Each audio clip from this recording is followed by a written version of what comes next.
Vous savez, ne me posez pas la question. Mais quelle est ma mission sur la terre? Si l'Adonai est amour, ta première mission, c'est de fructifier cet amour autour de toi. C'est de laisser cet amour être visible.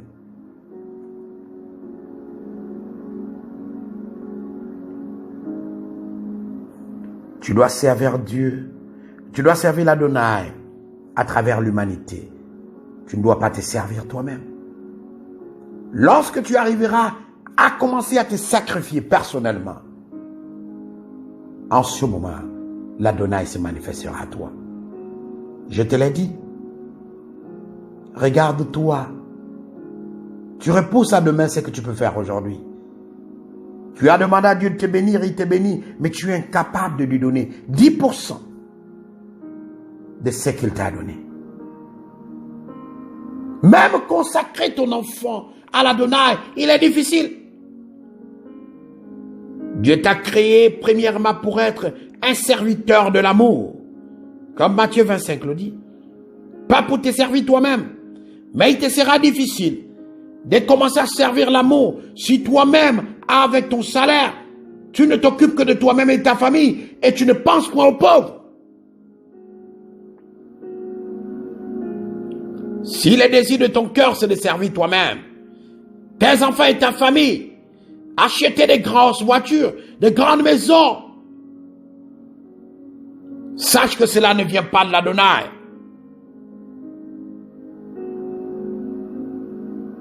Et lorsque tu mourras, des comptes te seront accordés. Si tout ce que tu fais, tu le fais pour toi, pour être à l'aise, tu le fais pour ta famille, tu le fais pour tes enfants, tu le fais pour tes copines, alors sache que tu n'es pas dans la mission de l'Adonai. Si le désir de ton cœur c'est d'être riche, sache que tu ne le fais pas pour être un serviteur de l'Adonai. Tu dois servir l'amour. Toi-même, tu dois mourir. Tu dois te sacrifier pour les autres. Quand tu t'en rendras compte que tu as été créé pour servir l'amour, le Dieu de grâce te donnera des ressources et des moyens nécessaires pour pouvoir commencer son œuvre. Quand tu vas commencer à te focaliser sur la mission pour laquelle l'Adonai t'a amené sur la terre, Dieu prendra contrôle du reste qui te concerne. Il prendra soin de toi, de ta famille et de toutes choses te concernant. Moi, je ne vous enseigne pas ce que je ne vis pas. Mais du moment où j'ai réalisé, où Dieu m'avait placé, Dieu prend soin de moi. Même quand les peines et les douleurs arrivent, même quand le doute et la mort me frappent à la porte, il y a toujours un homme, Yeshua Mashiach, qui répond à ma place. Ce n'est pas dire que lorsqu'on est conscient de notre mission, les choses doivent être faciles. Parce qu'un élu doit mériter sa mission.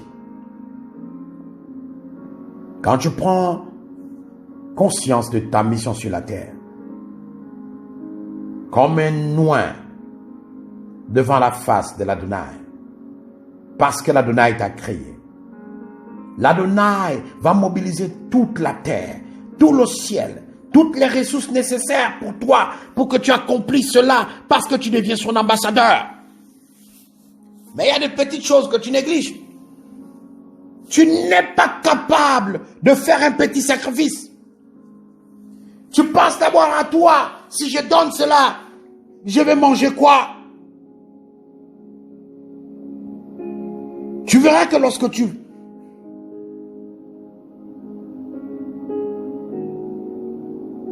commenceras à obéir à la voix de l'Adonai, les choses ne seront jamais faciles, mais tu seras toujours en joie. J'ai encore pour cet exemple que je vous ai dit, mon propre pasteur, qui a donné sa propre voiture, mais qui, toute cette année-ci, n'a pas eu de voiture. Mais il ne s'est pas plaint.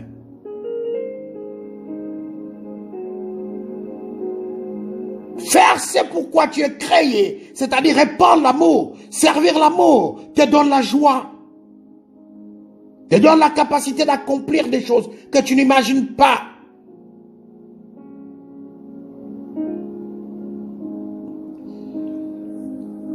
Les désirs de ton cœur doivent être celles de servir l'amour. Et l'amour, c'est l'Adonai. Si les désirs de ton cœur, c'est de servir toi-même, ta famille, alors tu es hors de la mission que l'Adonai t'a assignée. Yeshua Mashiach disait, si tu veux me suivre, laisse tes parents, ta mère, ton père. Avant d'appeler Abraham, l'Adonai a demandé à Abraham de laisser sa famille. Abraham a abandonné son père et sa mère pour suivre un Dieu étranger. Elohim a créé chaque personne pour une grande et puissante mission. Une mission, si tu veux l'atteindre, tu dois te faire sacrifice. Tu dois te mirer à travers Yeshua Mashiach. Tu ne peux pas te battre pour faire le désir de l'Adonai. Parce que quand l'Adonai guidait le peuple d'Israël dans le désert pour la terre promise, il les a guidés avec un ange, un nuage de vent qui les conduisait. Les enfants d'Israël suivaient juste ce nuage, bêtement. Et quand les ennemis venaient après eux, ils ne voyaient que le nuage et l'ange se mouvoir au derrière d'eux. Tu es le peuple d'Israël qui est en train de bouger dans le désert. Tu es en train d'aller à la terre promise qui est le ciel.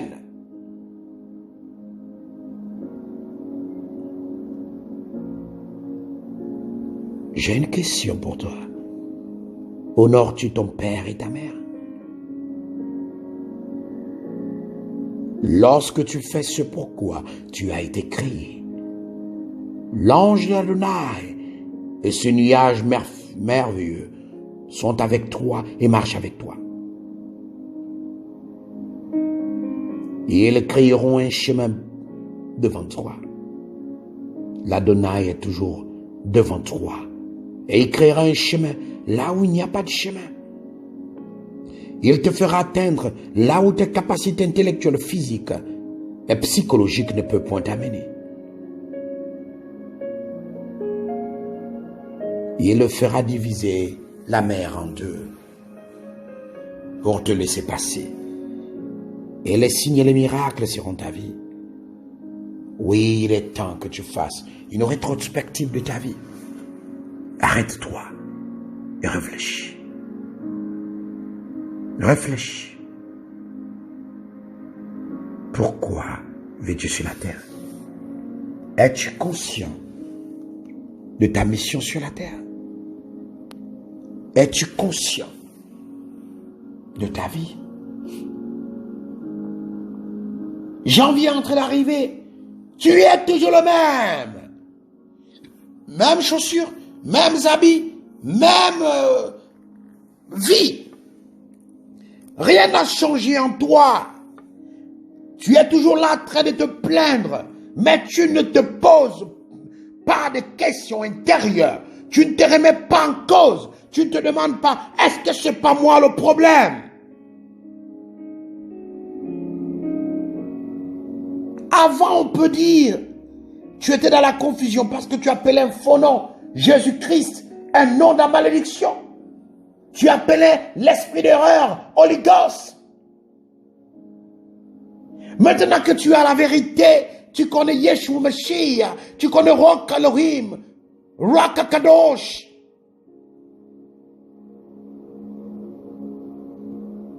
Qu'est-ce qui t'empêche encore d'avancer? C'est toi le problème. Ton cœur dégage des désirs mondains.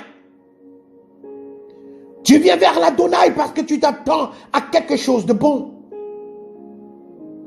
C'est comme une femme qui vient dans un mariage parce qu'elle s'attend à changer son statut social. Parce qu'elle s'attend à être riche. Le jour où cet homme ne le sera plus, elle abandonnera cet homme. Elle fuira cet homme. C'est comme un homme. Que pensez-vous de ceux qui sont infidèles? Si tu aimes une femme parce qu'elle a des beaux seins, le jour que ses seins vont tomber, tu ne l'aimeras plus et tu seras infidèle. Lorsque tu aimes une femme parce qu'elle a un gros popotin, le jour qu'elle tombera malade et qu'elle va maigrir, tu ne l'aimeras plus. Mais si tu aimes une femme à cause de son cœur, de son caractère, de ses vertus, je t'assure, quels que soient les vents qui souffleront dans ton mariage, tu seras toujours là, tu ne bougeras pas, tu seras le même. Aimes-tu l'Adonai à cause de ce qu'il peut faire pour toi? Oh, parce qu'il t'a donné la vie.